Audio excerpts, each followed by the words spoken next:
Bună ziua, oameni frumoși! Deci, întrebarea de azi este: cum va fi situația asta dacă vă împăcați, dacă v-ați împăca sau ați fi împreună din nou?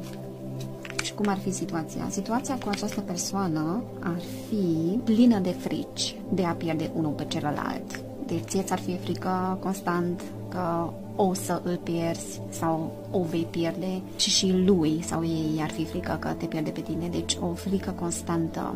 Deci v-ar fi frică că persoana pleacă sau vă părăsește, iar amândoi sunteți foarte încăpățânați. Tocmai din cauza asta vă este greu să vă înțelegeți.